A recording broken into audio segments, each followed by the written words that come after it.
El boicot de la NFL continúa, pero Mike Vrabel no espera. Vrabel, un jugador por los Kansas City Chiefs, está trabajando con su alma mater, la Universidad del Estado de Ohio.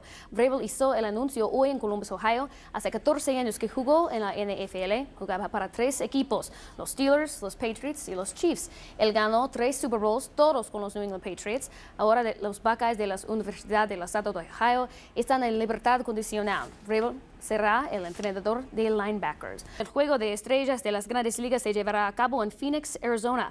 Hay 21 latinos en las escuadras en representación de 7 países. El equipo que triunfa en estos clásicos le dará la ventaja de local en la Serie Mundial al conjunto campeón de la liga.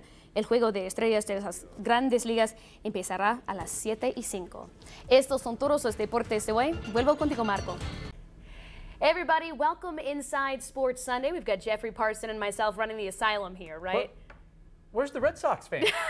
You know, it's probably good Bruce isn't here after what happened. 15 unanswered by your boys. When do you think it was like 10 unanswered or 11 unanswered when Bruce goes, yeah, I don't think I'm doing the show tomorrow? Which I think that's what happened. I think that's probably what happened. And I told him this, I'm more concerned about Bruce's son, Jake, who is probably more diehard Red Sox fan. Come to the Yankee side. It's not too late. Not too late. All right, so Wichita Thunder get an overtime sudden death goal from Chris Chappell. It was all tied at 1. Texas had tied it up in the final minutes of that game. And the Thunder come back not even 2 minutes into overtime. Nearly 40 power plays, and they've scored twice. Special teams, it hasn't been an issue necessarily so far. They've been able to get past it with other goals, but I tell you what, in that final championship series, and even with Texas on Monday, that could become a huge issue for them. Not won a game at home so far, and they've had chances. It's not like the chances haven't been there. They've had the leads, and they just slip away late. They try to rally in the ninth in the last couple games, and it's just not there. Moustakas, where is he right now in the lineup? I love him too. It's good stuff, Jeff. Thanks. All right, fun fact about me, I will literally go to any live sporting event. Doesn't matter the sport. If it's live and I have the time to go, I'm there. Don't believe me? I used to go watch Highlight in Ocala when I was in school in Gainesville. It's pretty cool, and although it's questionable as a sport, I went to the TNA wrestling at the Cotillion a while back. Reserve your comments, Jeffrey. Jayhawks face off against Kentucky for a chance at another title. We have complete coverage tonight, starting with Jenn Bates with the Hawks in New Orleans. Hey guys, well, as you can tell, we're having plenty of thunderstorm issues out here as well in New Orleans. The rain has been coming down for about an hour now outside the Superdome. Fans having all sorts of issues trying to make their way to the game, of course, but we're having no issues bringing you all the coverage. Eyewitness Sports Director Bruce Hurdle brings you inside the Superdome.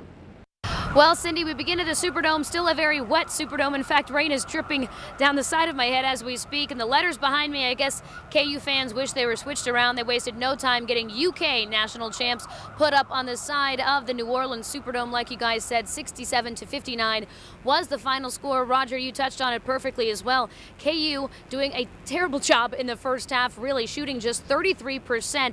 Well, Grant, the tension between athletic director John Currie and the K-State fans who feel like he just let Frank Martin get away is undoubtedly real. However, the tension that we've heard about between Frank Martin and John Currie isn't. Both men say they had a very strong, good personal relationship with each other, which makes you wonder why Frank Martin would want to wait till the end of the season to deal with contract negotiations and enhancements that Currie says he was offering months ago.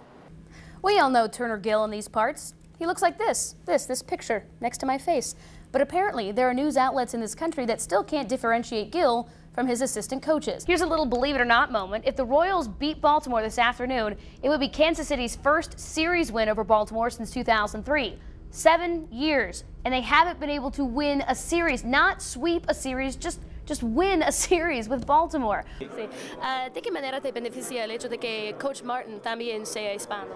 La primera vez que usted y Coach discutieron en español, ¿qué pensaron los demás jugadores? ¿Estaban sorprendidos?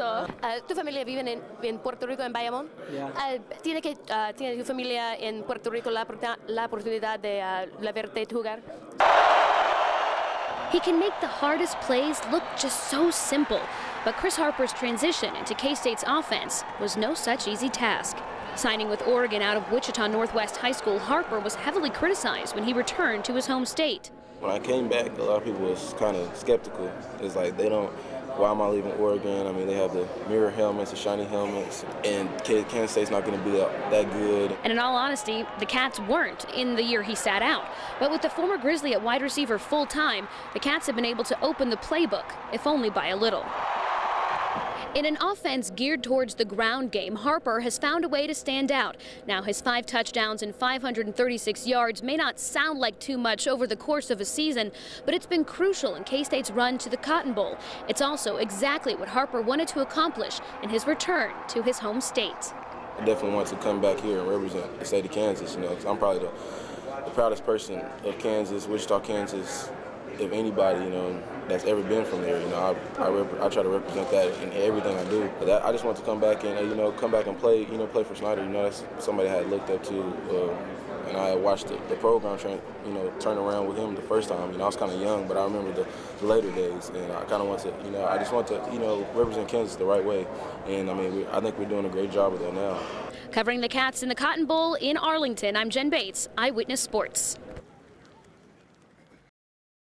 He's one of the youngest fully qualified players on the nationwide tour, and 23-year-old Dustin Garza's career is moving forward at a rapid pace. But after today, he's being forced to slow down, take a look back at how he got here. You know, it's past the growing pains already. You know, I've had 10 events to get my growing pains out and to play golf like I know how to play golf, and it's just, something's not working, and it's just, you know, I guess I just got to go back to the drawing board and see what I can do. Yet to make a cut on the tour this year, the former Shocker All-American can't help but wear his frustrations on his sleeve. Getting so worked up after a double bogey on the 5th hole, he threw his hat into the garbage can. It's tough, you know, because it's been like this whole year. You know, this is my 10th event doing this, and, you know, just some of the dumbest mistakes I do, you know, even on the front side, you know, before I turned, and, you know, just things like that you cannot do out here. It's just, you just can't do those things if you want to play well. And, you know, just so much frustration has built up the last 9 weeks, and to come out here and play, you know, where I played a lot of college golf and do the same thing, it's really frustrating. With a local cheering section in tow, including his former coach Greer Jones, Garza has the support he needs to make a move tomorrow to avoid another cut.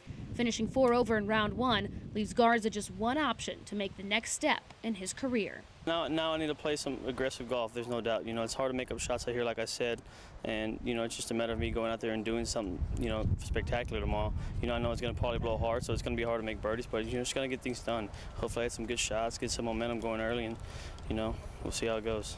After round 1 at Crestview Country Club, Jenn Bates, Eyewitness Sports. Well, Grant, this hasn't happened since I was about 4 years old. For the first time since 1988, Kansas State has swept the Oklahoma State Cowboys in the regular season. They do it in style in their 77-58 victory. How about this? 21 assists for the Wildcats on the day, 7 of those going to point guard Will Spradling, who Coach Frank Martin said played his best game in the last 3 or 4 weeks. 3 different Wildcats scored in double figures, led by Rodney Magruder with 24, while Jamar Samuels on his senior day recorded a double-double, 17 and 12 for him. Overall, Frank Martin very happy with the way his Cats are playing right now. We've got a group of guys that really get it. And we got some other guys that are trying to figure it out. And that's been our challenge this year, but we're being a lot more consistent than what we used to be. And we can grow during the course of the game, which as a coach is what you look for, that you can make adjustments and they're in tune so they can actually go out and execute the adjustments rather than look at you like you got 6 heads, which I've gotten plenty of those looks this year.